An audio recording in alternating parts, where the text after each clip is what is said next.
기가 막혀 앉았더니 라는 제목으로 좀 말씀을 나누고자 합니다. 에스라가 기가 막혔다. 이스라엘의 행위를 보니까 참 기가 막히더라. 이런 말을 하는 것을 보게 됩니다. 기가 막혔다. 언제 여러분 기가 막히다고 얘기합니까? 황당하거나 어이가 없거나 이런 일을 볼 때 기가 막히다 이렇게 말하지 않습니까?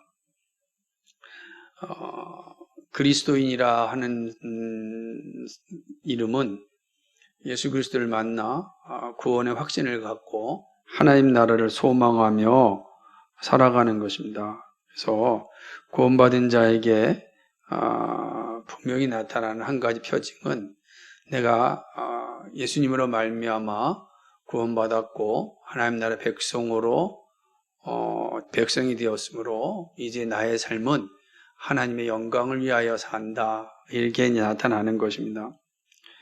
그런데 특별히 하나님의 영광을 위하여 사는 그리스도인에게 나타나는 한 가지 분명한 표징이 있는데 그것은 죄를 바르게 인식하고 그 죄에 대하여 애통해야 하는 겁니다.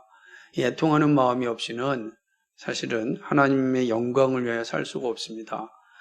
죄에 대한 애통이 하나님의 은혜를 받은 자의 합당한 모습이기 때문에 그렇습니다. 그런데 죄에 대하여 애통하지 아니하면 하나님이 베풀으신 은혜를 은혜로 여기지 않고 살아갑니다. 마치 자신이 잘해서 이 정도 사는 거다 이게 생각하기도 하고 또 하나님의 은혜가 없어도 나는 얼마든지 살 수 있다라고 하는 그런 교만의 표출이기도 하는 것입니다. 그러나 은혜가 임한 사람은 거듭난 신앙인은 반드시 죄에 대해서 애통하게 되어 있습니다.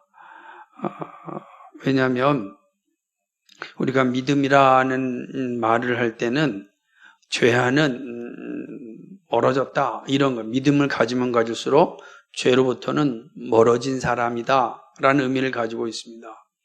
죄를 짓지 않을 수는 없으나 여전히 우리의 연약한 육신을 갖고 있으니까 죄를 짓지 않을 수는 없으나 그러나 그 죄에 대하여 애통하는 것이 은혜 받은 사람들의 표징입니다.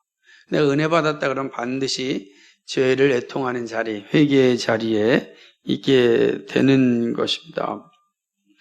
죄는 하나님을 멀리하게 하고 하나님을 예배하게 하지 않습니다. 보이는 세상이 좋기에 보이지 않는 천국을 소망하지 않습니다.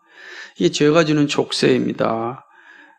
그런데 이 죄에 대한 애통은 이 족쇄를 풀고 보이지 않지만 영원한 하나님 나라를 보게 합니다.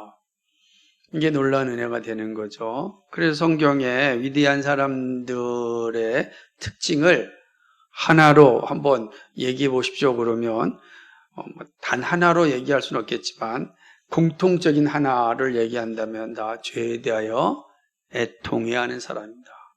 죄를 아파하고 죽이려고 하고 회개하는 자리에 서는 사람이죠. 이게 성경의 사람들의 한결같은 특징이다 하는 것입니다. 오늘 우리가 살펴보고 있는 에스라 9장에 나타난 에스라의 모습에서도 이 죄에 대하여 애통해야 하는 모습을 볼 수 있습니다. 죄에 대한 애통은 반드시 하나님의 은혜와 사랑을 간구하게 되어 있습니다. 오늘 말씀은 이것이 전체적 주제이기도 하는 것입니다. 에스라는 하나님의 손이 함께함으로 무사히 고국으로 돌아왔음에 감사를 드립니다. 이방의 나라 바벨론에서 타락하지 않고 혼합하지 않고 우상에 빠지지 않고 말씀 가운데 살 수 있게 하신 건 하나님의 손이 있었기 때문입니다. 그런 상황 가운데 이렇게 고국으로 돌아올 수 있었던 건 하나님의 인도하심이었다라고 고백합니다.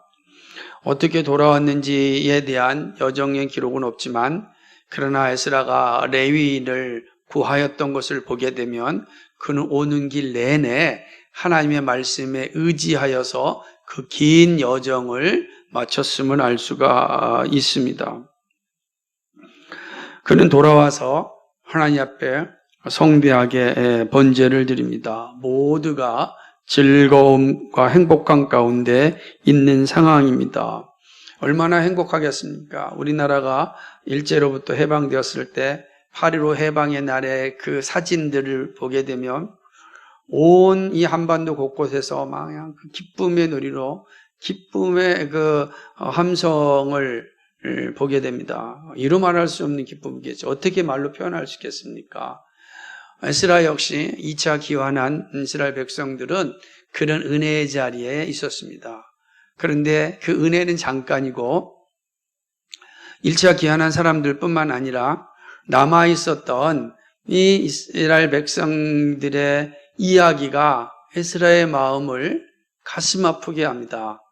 그것은 하지 말아야 할 일을 이들이 행하였기 때문입니다. 1절 말씀에 보니까 이스라엘 주변에 있었던 모든 이방 민족들과 통혼하는, 그들이 행하였던 가증한 일과 그들의 자녀들과 결혼하는 이런 끔찍한 일들이 일어난 것입니다. 그들에 대한 가증한 일이라는 것은 당연히 우상숭배입니다. 그리고 그들의 자녀들과 통혼하는 일들이 일어납니다. 이러한 일은 있을 수가 없는 것입니다.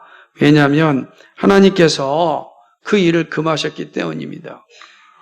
그런데 이들은 하나님이 금하신 것에 불순종하고 이방 여인들과 통혼하였습니다. 우상숭배의 자리에 빠져 있는 겁니다.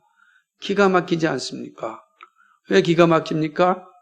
이스라엘이 70년 동안 나라를 빼앗기고 포로로 잡혀간 이유가 무엇입니까? 바로 우상숭배 때문입니다. 통혼하였습니다. 가증한 일을 하였기 때문에 그들이 나라를 빼앗겼고 70년 동안 포로 생활을 하였습니다.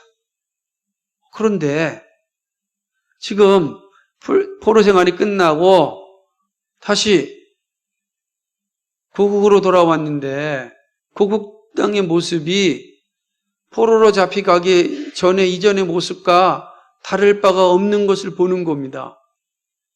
얼마나 기가 막히겠습니까? 이 말로 어떻게 표현할 수가 없는 것입니다. 거기에 이런 통혼에 앞장선 사람들이 지도자들이었다는 겁니다. 지도자들이 앞장서서 이 끔찍한 일을 행하였습니다. 신명기 7장 3절 5절의 말씀에는 결단코 가나안 땅의 백성들과 통혼해서는 안 된다. 그들은 더러운 존재들이니 그들과 함께서는 안 된다. 라고 말씀을 남겨주었습니다. 지도자들이란 이 말씀을 기억하는 사람들입니다. 아는 사람들입니다.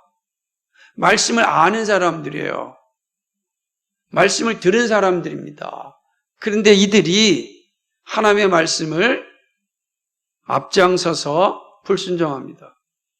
끔찍한 일이죠. 우상을 섬기는 것은 하나님의 법을 불순종하는 겁니다. 거룩하게 하나님을 예배할 수 없습니다. 우리가 두 주인을 섬길 수가 없지 않습니까? 그렇죠? 그런데 지도자들이 앞장서서 이 일을 합니다. 기가 막힐 노릇이죠.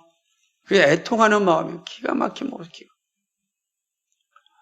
그 고생하면서 왔는데 자신들은 바벨론에서 고국으로 돌아올 때 하나님의 말씀에 어긋나지 않기 위하여 레위인들을 동행하였고 오면서 율법을 온전히 지키려고 몸부림쳤는데 와보니까 하나님의 율법에 반하는 행동을 하고 있습니다.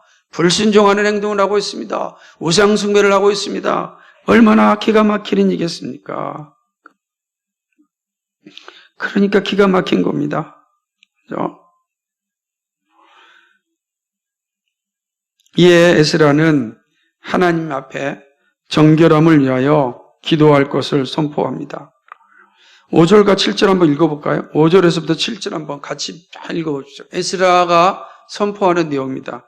저녁 제사를 드릴 때 내가 금신 중에 일어나서 겉옷과 속옷과 겉옷을 찢은 채 무릎을 꿇고 나의 하나님 여호와를 향하여 손을 들고 말하기를 나의 하나님이여 내가 부끄럽고 낯이 뜨거워서 감히 나의 하나님을 향하여 얼굴을 들지 못하오니 이는 우리의 죄악이 많아 정수리에 넘치고 우리의 허물이 커서 하늘에 미침입니다. 우리 조상들의 때로부터 오늘까지 우리의 죄가 심하매 우리의 죄악으로 말미암아 우리의 왕들과 우리 제사장들을 여러 나라 왕들의 손에 넘기사 칼에 죽으며 사로잡히며 노략을 당하며 얼굴을 붉게 하심이 오늘과 같으니이다. 아멘. 얼마나 기가 막힌 일이겠습니까? 예?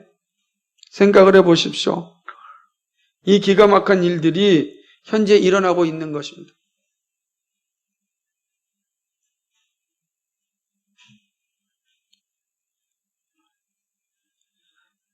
왕들과 제사장들과 모두가 다 이 범죄함으로 인하여서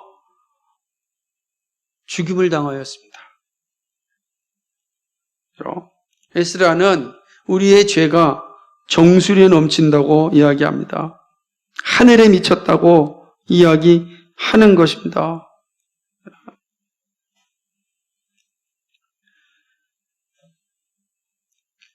사실은 하나님의 심판을 거두지 않아도 할 말이 없을 정도입니다. 그런데 하나님께서 긍휼을 베풀어 주셨습니다. 은혜를 베풀어 주셨습니다. 포로 생활 가운데 은혜를 베풀어 주셨습니다. 그리고 장차 고국으로 돌아갈 수 있는 그러한 은혜도 베풀어 주셨습니다. 8절을 보게 되면 이제 우리 하나님 여호와께서 우리에게 잠시 동안 은혜를 베푸사 얼마를 남겨두어 피하게 하신 우리를 그 거룩한 처소에 박힌 못 가게 하시고 우리 하나님이 우리 눈을 밝히사 우리가 종로릇 하는 중에서 조금 소생하게 하셨나이다 라고 이야기합니다. 무슨 말이죠? 하나님께서 우리에게 은혜 베푸지 않으셔도 되는 거예요. 왜? 우리의 죄로 우리가 그러한 형벌을 받았는데 하나님이 은혜를 베풀지 않는다 할지라도 우리가 할 말이 없는 겁니다. 안 그렇겠습니까? 그런데 하나님께서 은혜를 베풀어 주셨습니다. 그래서 얼마를 남게 해주셨습니다. 얼마를 남게 해주셨어요. 남은 자예요. 남은 자를 남게 해주셨습니다. 뿐만 아니라 눈을 밝혀주셨습니다. 우리가 종로릇하는 데서 조금 소생하게 된 거예요. 무슨 말입니까? 눈이 밝혀졌다는 게 이분들이 다 눈이 맹인이었습니까? 눈이 밝혀지게? 영적인 눈이 밝아졌다는 뜻이겠죠? 도대체 어떤 영적인 눈이 밝아졌다는 게 무엇입니까? 하나님의 약속이 성취되는 그 모습을 보게 한 것입니다. 고국으로 예루살렘으로 돌아갈 수 있는 길을 보여주셨다는 겁니다. 소망이 생긴 거죠. 종로릇함이지만 우리가 고국으로 돌아갈 수 있는 길이 열렸다. 그거를 갖게 된 겁니다. 확실한 소망을 가지게 된 것입니다. 그래서 하나님께서 우리를 종로릇하는 데서 내버려 두지 아니하시고 바사 왕들, 페르시아 왕으로부터 불쌍히 여김을 받았다. 다시 말하면 사랑을 받게 됩니다. 여러분 생각해 보시오. 무슨 포로된 나라의 백성들을 점령국 왕이 사랑할 이유가 어디 있습니까? 그들 다 데려가지고 자기 나라 부강하게 하는데 쓰여먹는 땔감같이 쓴다 한들 무슨 할 말이 있겠습니까? 그런데 바사왕들이 이스라엘 백성들을 불쌍히 여겼습니다. 사랑하였습니다. 누가 그렇게 사랑할 수 있는 마음을 주셨습니까? 하나님이 주셨다. 하나님이 은혜를 주셔서 하나님이 은혜를 베풀어 주셔서 바사왕들의 마음을 돌이키게 하시고 이스라엘 백성들을 사랑하게 하시고 이스라엘 백성들을 다시금 고국으로 돌아올 수 있게 하셨다는 겁니다. 그 1차 기한을 얘기하는 겁니다.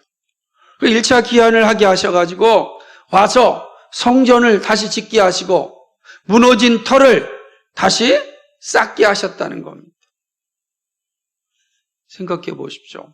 1차 기한을 했습니다. 그러나 아직도 남아있었는 이스라엘 백성들이 있었습니다. 근데 그들인데 1차 기한한 그 자기의 가족들을 보면서 자신들로 돌아갈 수 있다라고 하는 소망을 가지지 않았겠습니까?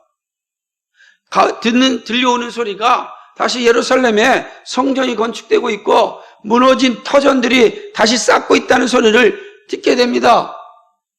얼마나 큰 소망입니까? 이게 어떻게 가능한 일입니까? 하나님의 은혜였습니다. 하나님의 은혜입니다. 하나님의 은혜가 이스라엘 백성들에게 임하여서 이스라엘 백성들에게 다시금 소망을 갖고 살 수 있게 한 것입니다. 근데 에스라가 와보니까 주의 은혜를 받은 이스라엘 백성들의 모습에서 보이는 것은 하나님의 계명을 불순종하는 모습이었습니다. 기가 막히죠. 그래서 아무 할 말이 없는 겁니다. 할 말이 없습니다. 할 말이. 10절 말씀에 에스라의 그 고백이 다시금 나옵니다. 같이 읽어볼까요? 시작. 우리 하나님이여 이렇게 하신 후에도 우리가 주의 계명을 저버렸사오니 이제 무슨 말씀을 하오리까? 할 말 없습니다. 지금 하나님께서 우리를 심판하신다 한들 또다시 심판하신다 한들 할 말이 없습니다. 에스라는 하나님께서 선지자를 통하여 말씀하신 것을 다시 회고합니다. 선지자는 가나안 땅 이방인의 땅이 모두 다 더러워졌으므로 그 더러워진 곳에서 선한 것을 발견할 수 없으므로 더러운 사람들과 혼인하지 말라고 이야기하였습니다. 그러나 이스라엘은 듣지 않았습니다. 더러운 이방민족과 계속해서 혼인하였고 우상숭배하였고 성전이 더러워졌습니다. 그래서 하나님의 심판이 임한 것입니다. 이스라엘 백성들이 심판에 임한 자리가 바로 바벨론 포로인 것입니다. 그런데 하나님께서 이스라엘 백성들에게 은혜를 베풀어 주셨습니다. 은혜를 베풀어 주신 거죠. 죄에 대한 형벌은 무서운 거예요. 하나님의 공의는 매우 무섭습니다. 그런데 하나님께서 그 죄에 대한 형벌을 가볍게 내리셨습니다. 에스라가 이 사실을 안 겁니다. 우리는 정말로 살아남아야 될 이유가 없고 이렇게 살아 있어서 다시 고국으로 돌아갈 수 있는 이러한 자리에 있을 수 있는 자격이 없음을 정확하게 알고 있었습니다. 그런데 하나님께서 우리의 죄악보다 형벌을 가볍게 하시고 백성을 남겨주셨습니다. 너무 감사한 거예요. 그렇지 않습니까? 그러니까 회고해 보니까 아무리 생각해도 우리가 살아있다라고 하는 것은 합당하지 않은 거예요. 하나님의 공의 앞에 우리는 살아있을 수 있는 존재가 아닙니다. 죽어 마땅한 존재입니다. 그런데 살아있습니다. 어떻게 살아있습니까? 하나님의 은혜라는 거예요. 형벌을 가볍게 하시고 이만큼 백성을 남겨주셨습니다. 13절 하반절의 말씀 그렇게 하여 주셨습니다. 그러므로 이스라엘은 다시는 죄를 짓지 말아야 했습니다. 역겨운 일을 저지르는 이방인과 통혼하면 안 되었습니다. 그런데 반복하여 또 죄를 지었습니다. 그러니까 이게 참 끔찍한 일이죠. 바벨론 포로로 온 자체가 사실은 하나님의 심판이 바벨론 포로로 가서 살아있다는 자체가 사실은 합리적이 아니에요. 다 죽어야 했단 말이에요. 다 죽어야 했어요. 그런데 살아남았잖아요. 살아남은 겁니다. 에스라는 생각할 때 바벨론으로 우리가 포로로 잡혀온 건 뭐라고요? 가벼운 형벌이구나. 이렇게 이야기하는 겁니다. 이스라엘 백성 입장에서 보면 나라가 망하였고 그리고 모든 백성들이 바벨론으로 포로로 잡혀갔다면 어마어마한 징계 아닙니까? 무서운 징계 아닙니까? 그런데 에스라가 뭐라고 생각하냐면 이건 가벼운 징계라는 거예요. 그래서 우리를 얼만큼 남겨놓으셨다는 거예요. 그렇게 생각합니다. 왜요? 하나님의 공의를 생각할 때는 우리가 살아남는 것이 불가능합니다. 다 죽어야 돼요. 그런데 살아남았어요. 바벨론에서 살아남았습니다. 그리고 다시금 이스라엘로 돌아오게 되었습니다. 이게 하나님의 은혜죠. 하나님께서 우리에게 가벼운 형벌을 내리셨구나. 이 형벌은 가벼운 거구나. 하나님의 은혜구나. 바벨론에 포로로 잡혀간 것이 은혜였구나. 이렇게 이야기하는 겁니다. 그 은혜를 알아야 되는데 에스라가 돌아와 보니까 어떻습니까? 은혜를 알지 못하고 있는 거예요. 똑같은 범죄를 저지르고 있는 겁니다. 가나안 곳곳이 더러워졌으므로 그들의 민족과 통혼하지 말라 그랬는데 와보니까 여전히 똑같은 죄, 우상숭배와 통혼하는 죄를 저지르고 있는 겁니다. 기가 막힌 거죠. 그러니 하나님께서 형벌을 내린다 한들 아무 할 말이 없는, 이제는 더 이상 할 말이 없는 거예요. 그렇게 이야기하는 겁니다. 14절 말씀에 우리가 어찌 다시 주의 계명을 거역하고 이 가증한 백성들과 통혼하오리까? 그리하면 주께서 어찌 우리를 멸하시고 남아 피할 자가 없도록 진노하시지 아니하시리. 할 말이 없는 거죠. 우리를 다 진멸하시고 남아 피할 자가 없게 하셔야 돼요. 이 상황을 보면 이제는 하나님 은혜로 말미암아 바벨론에서 다시 돌아오겠는데 또 계명을 어기고 있으니 하나님의 진노가 임하여서 이제는 더 이상 용서를 기대할 수 없게 하는 게 합당하다. 이게 말씀하는 겁니다. 누구도 하나님 앞에 나설 수 없다라고 고백합니다. 15절 말씀입니다. 이스라엘의 하나님 여호와여 주는 의로우시니 우리가 남아 피한 것이 오늘날과 같사옵거늘 도리어 주께 범죄하였사오니 이로 말미암아 주 앞에 한 사람도 감히 서지 못하겠나이다. 지금 살아있는 것이 하나님의 은혜라는 거예요. 살아있는 것 자체가 기적입니다. 하나님이 심판한다고 해도 아무 할 말이 없는 죄인이기 때문입니다.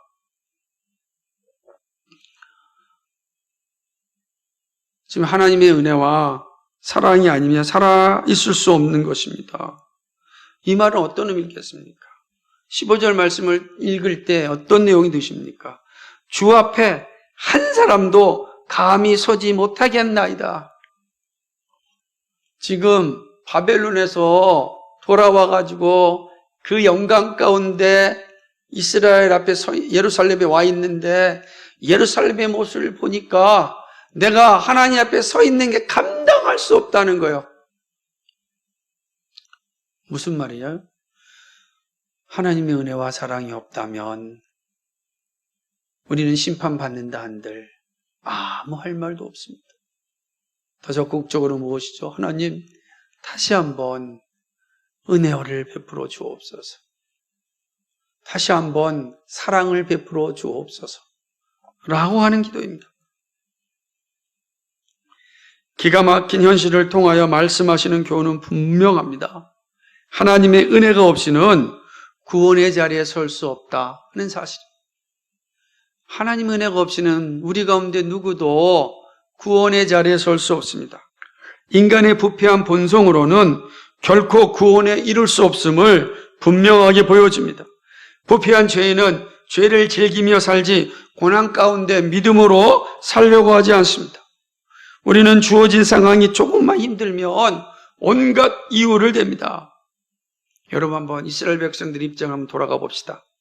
바벨론의 침략으로 황폐하게 된 땅에서 살아남을 수 있는 것, 그것은 이방인과 결혼하는 것 외에는 없습니다.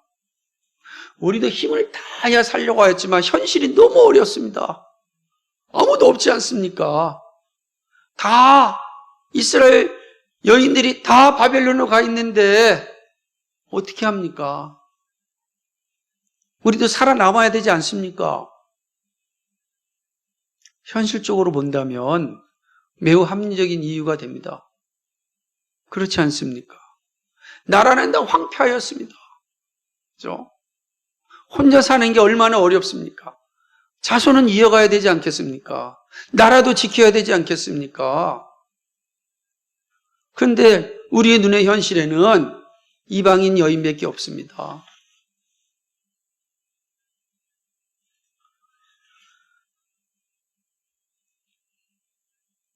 그렇게 당당하게 이야기할 수 있습니다. 아마 모르긴 몰라도 이렇게 항변하였을 것입니다. 그러나 다시 한번 생각해야 됩니다. 이스라엘이 멸망하게 된 이유가 무엇인가? 황폐하게 된 원인이 어디에 있는가? 그것은 우상 숭배요, 배교였습니다. 이방 여인들과의 통혼이었습니다. 그로 말미암아 주어진 우상 숭배였습니다.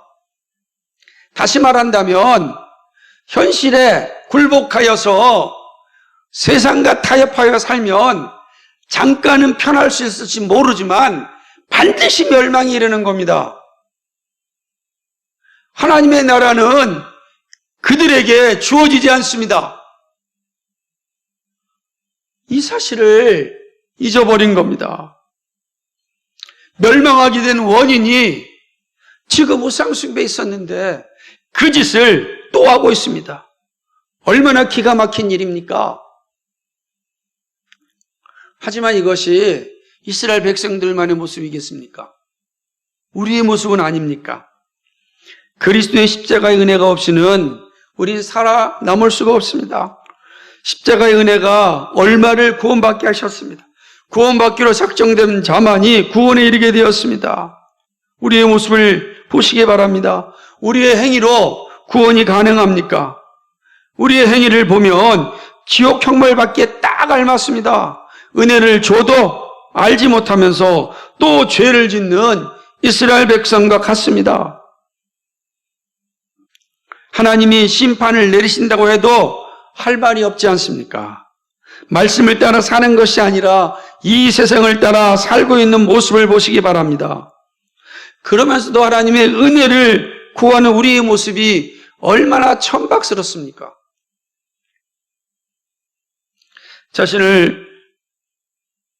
자신은 기도도 하지 않고 말씀을 따라 살려고 몸부림치지도 않으면서 하나님 은혜 주십시오. 어려운 상황 이기게 해주십시오. 얼마나 천박스러운 신앙입니까? 에스라가 볼 때 기가 막히지 않겠습니까? 그렇죠. 여러분 한번 다시 상황을 보세요. 하나님께서 이스라엘 백성들을 애굽에서 건져내서 광야 40년을 마치고 가나안 땅에 들어가는 은혜를 베풀어 주셨습니다. 가나안 땅에 들어가면 은혜대로 살지, 내가 준 율법대로 살지, 어렵고 힘들다고 가나안의 이방 여인들과 통혼하지 말라, 우상 숭배하지 말라 그랬습니다. 근데 그들이 은혜를 잃어버리고 우상 숭배하였습니다. 그래서 나라가 망하였습니다. 그리고 바벨론의 포로가 되었습니다. 그리고 다시금 하나님의 은혜를 받아서 다시금 나라를 되찾고 돌아오게 되었습니다. 돌이켜보니까 바벨론에 간 게 은혜였습니다. 그러면 다시 돌아온 이스라엘 땅에서 귀환한 나라에서는 이전에 행하였던 죄를 범하지 말아야 되지 않겠습니까? 그런데 여전히 상황이 어렵다고, 현실이 어렵다고 또 이방 여인과 결혼하고 우상숭배합니다. 얼마나 기가 막힙니까? 그러면서 하나님 은혜 달라고 말한다면 되겠습니까? 나는 하나님 앞에 은혜 받은 자의 삶을 살지도 않으면서, 그리스도인다운 삶을 살지도 않으면서 하나님 은혜 주십시오, 하나님 도와주십시오. 여러분, 기도는요, 구걸이 아닙니다. 구걸이 아니에요. 기도는 인격적인 하나님께서 우리와 교제하기 위하여 우리에게 주신 도구란 말이에요. 왜, 돌아오는 주일날도 배우겠지만 왜 하나님께서 우리에게 말을 주었는가? 하나님께서 우리가 교제하기 위해서, 우리의 입술과 하나님의 입술을 통하여 교제하기 위해서 이 말을 주셨단 말이에요. 우리가 입을 열어 하나님께 기도하는 겁니다. 우리가 읊조릴 때도 하나님은 들으십니다.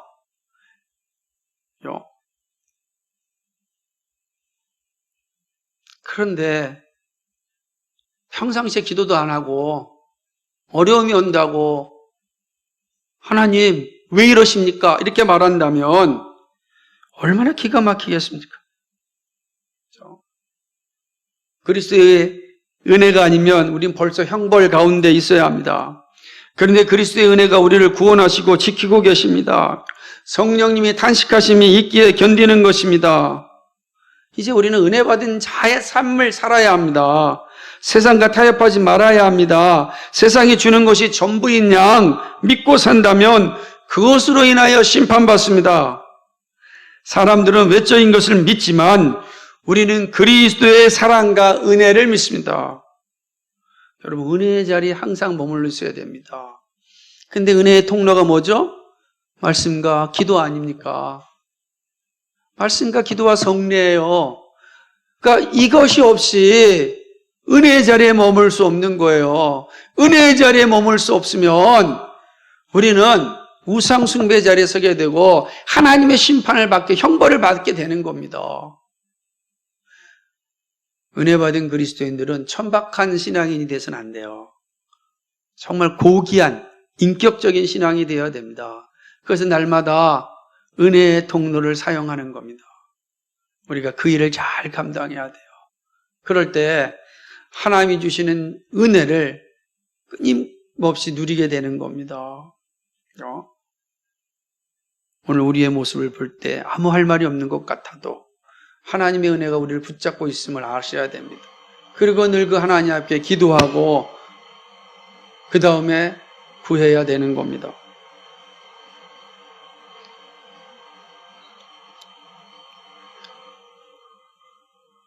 은혜의 자리가 복 있는 자리입니다. 오직 은혜에 합당한 삶을 살 수 있기를 바랍니다. 항상 은혜의 자리를 간직하시기 바랍니다. 하나님의 은혜를 붙잡고 은혜 가운데 머물고 은혜의 통로를 날마다 사용하는, 그래서 하나님이 주시는 놀라운 복을 풍성하게 누릴 수 있기를 주님의 이름으로 축복합니다. 거룩하시고 자비하신 아버지 하나님, 고맙고 감사를 드립니다. 에스라를 통하여서 우리에게 말씀하여 주시는 하나님의 은혜를 보게 됩니다. 오 아버지 하나님, 하나님께서 은혜를 베풀어 주셨음에도 불구하고 그 은혜를 은혜로 여기지 않고 여전히 세상의 것을 의지하며 살아가는 어리석은 모습이 우리에게 있습니다. 은혜의 통로를 사용하지 아니하면서 하나님께서 은혜를 베풀어 주시지 않는다고 말하는 그러한 천박한 신앙을 우리가 가지고 있습니다. 아버지여, 우리를 용서하여 주시옵소서. 우리의 천박함을 아버지 불쌍히 여겨 주옵소서. 아버지 하나님, 참으로 인격적이고 은혜 받은 자의 신앙을 살아갈 수 있도록 주여 도와주옵소서. 날마다 은혜의 통로를 사용하여 하나님과 늘 인격적인 교제가 있게 하여 주시옵시고 주님이 베풀어 주시는 놀라운 은혜를 충만하게 누릴 수 있도록 인도하여 주옵소서. 감사드리며 예수 그리스도인 받들어 기도하옵나이다. 아멘.